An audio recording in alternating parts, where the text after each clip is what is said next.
Ich bin zur Filmmusik gekommen, weil ich de facto in einem Kino aufgewachsen bin. Denn meine Eltern hatten neben vielen Tätigkeiten im Medien- und Filmbereich auch ein Kino betrieben in München, wo ich aufgewachsen bin. Und dort bin ich als kleiner Steppke regelmäßig hingegangen und habe so wirklich auch den Film lieben gelernt und auch das Kino. Ich finde auch den Raum des Kinos ganz toll. Also diese große Leinwand, der dunkle Raum, sehr konzentriert, aber es ist ein Gemeinschaftserlebnis. Also man sitzt mit vielen Leuten drin und lacht und weint.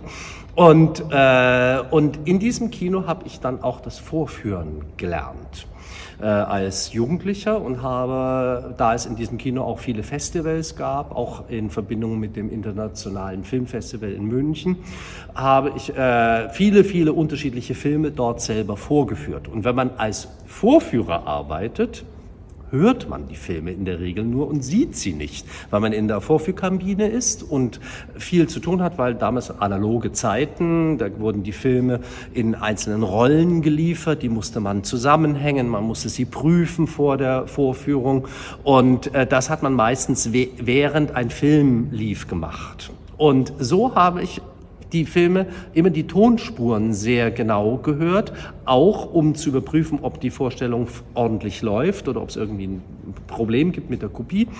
Und so habe ich viele Filme durch den Ton kennengelernt. Und das hat mich auf den Punkt gebracht, dass ich mir eine Erfahrung gemacht habe, nämlich es gibt so viel unterschiedliche Musik, die man dann hört, neben den Dialogen und der Atmo, den Geräuschen, den Effekten. Und das hat mich dann irgendwann interessiert. Also ich habe dann gedacht, das ist so viel spannende Musik, die ich da hörte. Was ist das? Also das war in den frühen 80er Jahren. Da gab es noch nicht so viele Konzerte mit Filmmusik zum Beispiel, wie das jetzt heute Gott sei Dank der Fall ist. Und dann dachte ich mir, ja, das ist ja ein ungeheures Repertoire, was da existiert. Es gibt natürlich wahnsinnig viele Filme und deswegen gibt es auch viele Musiken. Und da ich von der klassischen Musik kam, hatte mich natürlich die Orchestermusik gereizt. Besonders. Ich fand natürlich auch alles andere sehr spannend, aber die Orchestermusik hat mich gereizt. Und da fing ich dann wirklich an zu graben und zu sehen, was ist denn überhaupt verfügbar, was kann man verfügbar machen, wie kann man vielleicht Konzerte, Programme daraus entwickeln. Und so bin ich da hineingekommen. Und auch durch die Begleitung von Stummfilmen, weil in Stummfilmen natürlich die Musik eine ganz große Rolle spielt. Es gibt ja keine Dialoge, keinen Ton daneben, neben der Musik. Und so habe ich auch angefangen, sehr früh viele Konzerte zu dirigieren zu Stummfilmen, komme aber ursprünglich von der Oper. Also das ist sozusagen mein Hintergrund. Und ich finde auch als Dirigent ist es eigentlich erstmal, wenn wir über das Handwerkliche reden, gar nicht so wichtig, ob man jetzt Oper dirigiert oder Sinfonien dirigiert oder Ballett dirigiert oder eben Filmmusik dirigiert, weil es von der musikalischen Umsetzung her gar nicht so unterschiedlich ist. Aber es geht natürlich um Repertoirekenntnis. Also das heißt, wie klingt ein Goldsmith? Wie klingt ein James Horner? Wie klingt ein John Williams? Die haben alle ihren eigenen Klang, ihren eigenen Kompositionsstil. Und das ist wie, dass wir in der klassischen Musik natürlich einen Haydn anders spielen als ein Mozart und ein Mozart anders als Beethoven. Und da habe ich mich dann wirklich hineingearbeitet, weil ich das auch so ungerecht fand den Komponisten gegenüber, weil sie so viel tolle Musik für Filme geschrieben haben und ich immer dachte, ja, das muss man wirklich aufführen, man muss es in den Konzertsaal bringen und so fing das an.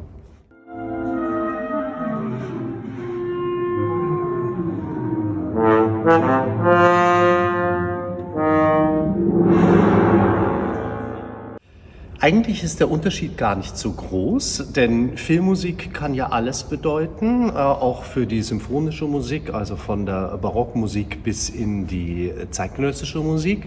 Aber Musik wird ja zur Filmmusik, wenn sie in Verbindung mit einem Bild tritt. Also das heißt, zu einem Filmbild gehört wird und wahrgenommen werden kann. Und Filmmusik ist natürlich auf der anderen Seite auch ein Genre. Filmmusik ist etwas, wo wir immer sagen, auch manchmal im Klischee, das klingt ja wie Filmmusik, und dann denken wir vielleicht an die schluchzenden Geigen oder ähnliches. Aber tatsächlich ist es so, dass es sehr, sehr viele Komponisten gibt, die für Film schreiben über die Jahrzehnte, und dass diese Komponisten haben aber auch alle ihren Personalstil entwickelt. Und das finde ich immer ganz entscheidend, wenn man sich mit Filmmusik auseinandersetzt, dass wir eine lange Geschichte haben der Filmmusik vom Beginn des Kinos, also das Jahr 1895 erfunden wurde, wo schon die Filme auch immer live begleitet wurden in den großen Filmpalästen, auch mit den Orchestern, die dort fest angestellt waren. Dann gab es den Tonfilm, und dort ist bis heute auch das Orchester immer noch gültig. Man muss es wirklich so sagen, auch in den Blockbuster-Filmen aus Hollywood, wenn man genau hinhört, in den Soundtrack. Es sind die großen Sinfonieorchester, die in der Regel die Musiken einspielen.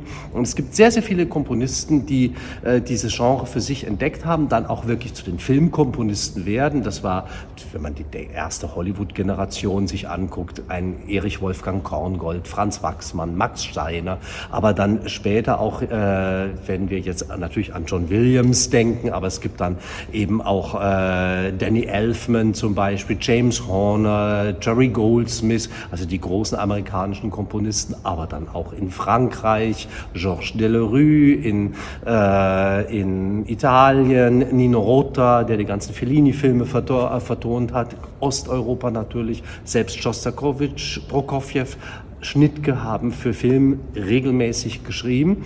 Das heißt, man sieht, es ist ein sehr, sehr weites Feld, was die Filmmusik ausmacht, und genau deshalb ist es für uns auch so spannend, weil man damit ein enormes Repertoire zur Verfügung hat, das man in den Konzertsaal bringen kann.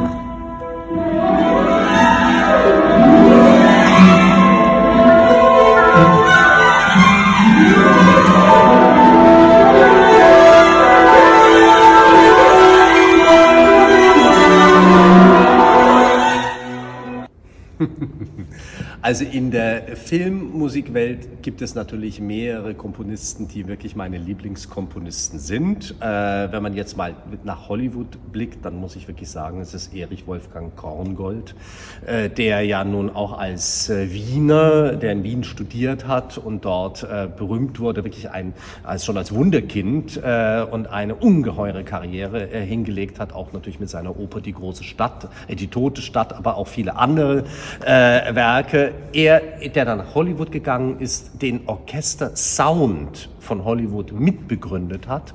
Und für mich ist es nach wie vor einer der größten Komponisten. Es gibt aber natürlich auch noch andere, also das hat teilweise auch mit meiner Biografie zu tun. Ich habe sehr viel mit osteuropäischen Musik gearbeitet, und da ist auch zum Beispiel auch eine Vorliebe in der symphonischen Musik. Ich liebe sehr Dmitri Schostakowitsch.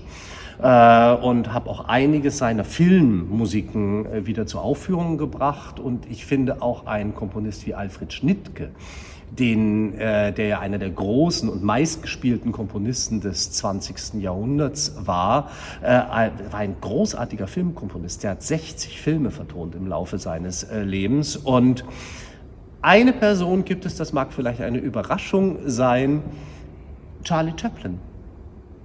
Denn Charlie Chaplin war ja auch sein eigener Komponist. Er hat einen Oscar gekriegt für eine Filmmusik, nämlich für Rampenlicht, Limelight.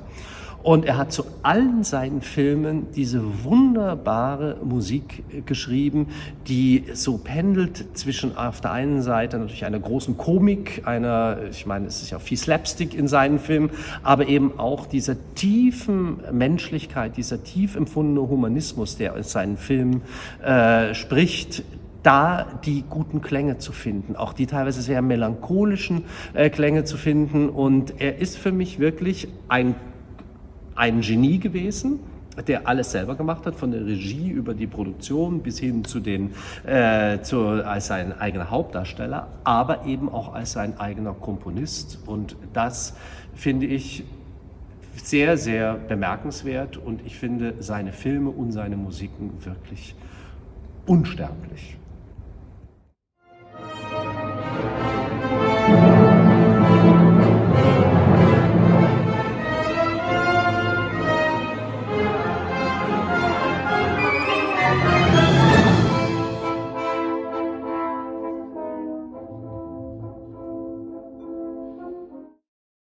Ich habe Star Wars wirklich unzählige Male dirigiert, häufig auch mit dem LSO, für die ja das auch geschrieben wurde. Also gerade die berühmte Fanfare ist ja, also das LSO hat ja die ganze Star Wars Trilogie 1 bis 6 eingespielt. Und das war natürlich wirklich toll, immer wieder mit dem LSO den Main-Title zu spielen von Star Wars und aber auch viele andere Stücke aus Star Wars und überhaupt von John Williams, weil sie eben über 30, 35 Jahre diese Beziehung zu John Williams hatten und das quasi auch ins Blut dieses Orchesters übergegangen ist, um es mal so zu sagen. Ich persönlich finde John Williams, er ist einer der größten Komponisten für Film, das ist überhaupt gar keine Frage, weil er anknüpft an die große Hollywood-Tradition, zum Beispiel auch mit seiner Technik, die ja schon Wagner quasi eingebracht hatte. Ich finde auch, dass Wagner wahrscheinlich Filmmusik geschrieben hätte, hätte er etwas später gelebt. Die Leitmotivtechnik. Also das heißt, wirklich mit Motiven und Themen zu arbeiten, die sehr prägnant sind, die eine große Bildhaftigkeit haben und damit dann die Geschichte miterzählen zu können. Ich glaube, das ist die große Qualität auch von John Williams, dass er mit seiner Musik eben nicht nur das Bild illustriert, sondern dass er in der Lage ist, die Geschichte, die einem erzählt wird, auch durch die Musik mitzuerzählen. Und das ist etwas, wo ich wirklich John Williams auch ein Wegbereiter ist und er ist natürlich, also seine Melodien sind einfach solche, also die kriegt man auch gar nicht mehr aus dem Ohr. Also auch für uns, wenn wir das proben oder so, dass das manchmal direkt anstrengend, weil man dann irgendwie noch Stunden später einem diese Melodien durch den Kopf gehen und man sie gar nicht mehr losbekommt. Also ist das eine große Erfindungsgabe melodisch und dann ist es natürlich bei einer Musik, also es gibt so Formen, die bei ihm so vorherrschend sind. Es gibt natürlich auch viel Elegisches, die Melodienerfindungen, aber es sind die Märsche und die Scherzi, die bei ihm vorherrschen. Also auch der Main-Title von Star Wars ist ja eigentlich ein Marsch. Und Raiders March, ne, aus Jurassic Park. Und da gibt es viele solche Superman March. Auch der Titel ist auch ein Marsch. Aber es gibt eben diese vielen Scherzi, die hochvirtuos sind, sehr schwer zu spielen sind und unglaublich brillant sind. Also diese Stücke finde ich wirklich, das sind alles kleine Meisterwerke.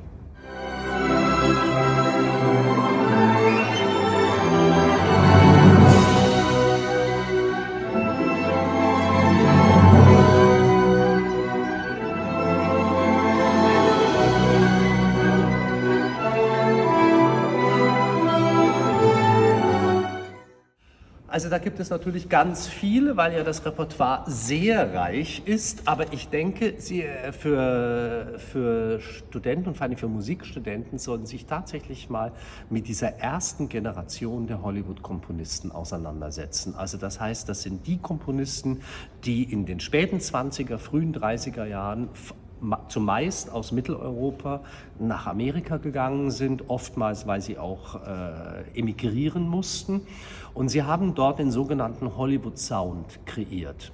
Und dieser Sound, das waren Komponisten wie Max Steiner, Erich Wolfgang Korngold, Franz Waxman, Dimitri Tjomkin und viele weitere. Und diese Komponisten hatten ihre eigene Musikerfahrung im Gepäck, waren in der Regel Komponisten, die für den Konzertsaal geschrieben haben, fürs Opernhaus geschrieben haben, Kammermusik geschrieben haben, sind nach Hollywood gekommen und haben dort die Filmmusik begründet. Und diese Filmmusik gilt bis heute. Wenn ich auch heute ins Kino gehe und genau auf die Musik höre, dann kann ich immer noch diesen Hollywood-Sound hören. Und deswegen denke ich, macht es Sinn, sich mit diesen Komponisten auseinanderzusetzen. Und da gibt es natürlich unzählige Werke, aber bei Korngold die berühmte Robin Hood-Partitur, die ja auch immer wieder im Konzertsaal gespielt wird, ist zum Beispiel so ein Werk. Franz Waxman gibt es jede Menge, ob das der erste Frankenstein war oder Sunset Boulevard dann später. Das sind wirklich Kompositionen, die so meisterlich sind, und auch ein Bernard Herrmann später dann, der ja dann eigentlich schon in die zweite Generation gehört, der die ganzen Hitchcock-Filme vertont hat oder viele der Hitchcock-Filme vertont hat, der eine ganz eigene Klangsprache entwickelt hat. Das sind alles Komponisten, mit denen man sich gut beschäftigen kann und es auch, weiß Gott, nicht langweilig ist.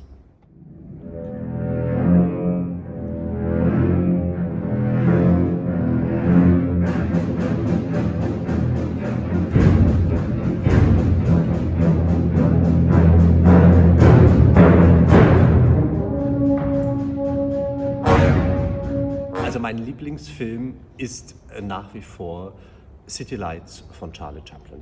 Denn Lichter der Großstadt, das ist ein so berührender Film, der dieses blinden Mädchens, der Tramp, der ja eigentlich ein Outcast ist, also jemand, der es schwer hat im Leben, der gucken muss, wie er zurechtkommt, der als Vagabund durch die Welt geht und auf dieses blinde Mädchen stößt in dem Film und dadurch da eine ganz, ganz tief menschliche Geschichte erzählt. Und das ist es, was für mich Film ausmacht, das ist auch, was für mich Musik ausmacht. Das ist ein Film, der universell ist, der heute genauso aktuell ist und genauso einen berührt, wie er ihn zur Entstehungszeit, Anfang der 30er Jahre, das Publikum berührt hat. Und das ist für mich einer meiner Lieblingsfilme.